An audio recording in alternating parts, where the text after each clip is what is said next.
নমস্কার বন্ধুরা, বন্যার ফুড স্টোরিতে সকলকেই স্বাগত।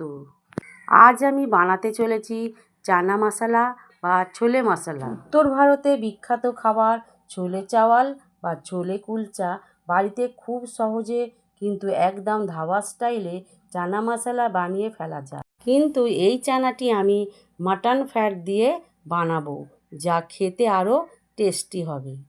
আমি ব্যবহার করব একটা সিক্রেট ইনগ্রিডিয়েন্টস। দেখতে থাকুন আজকের রেসিপি।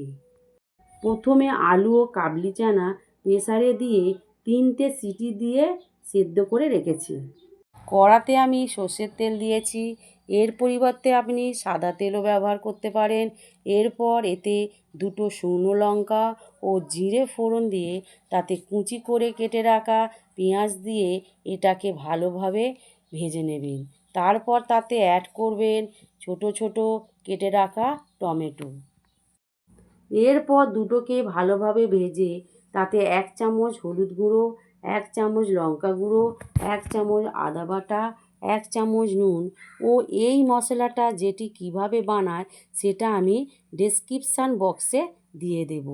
এই মশলাটি দেওয়ার ফলে চানায় একটা সুন্দর রং ও স্বাদ আসে। এবার সবগুলোকে একসাথে কষিয়ে নেব।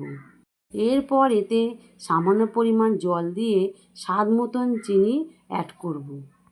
এরপর যখন দেখবেন মশলা থেকে তেল ছেড়ে এসেছে, তখন সেদ্ধ করে রাখা আলু ও কাবলি চানা দিয়ে ভালো করে নেড়ে চেড়ে নেবেন। এরপর সেদ্ধ করা আলুগুলোকে ম্যাশ করে নেব, যাতে চানা মশলাটি মাখা মাখা হয়। এরপর এতে পরিমাণ মতন জল অ্যাড করে একটু নাড়াচাড়া করে নেব। একটু ফুটে গেলে এটিকে একটি পাত্রে তুলে নেব। অন্যদিকে কড়াইতে সর্ষের তেল দিয়ে তেল গরম হলে তাতে মাটন ফ্যাট দিয়ে ও সামান্য পরিমাণ নুন হলুদ দিয়ে ভালো করে ভেজে নিতে হবে। ভাজা হয়ে গেলে চানা মশলাটি দিয়ে দিতে হবে।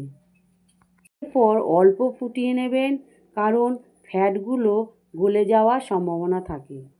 উপর থেকে গরম মশলা ছড়িয়ে দিলেই তৈরি হয়ে গেল চানা মশলা।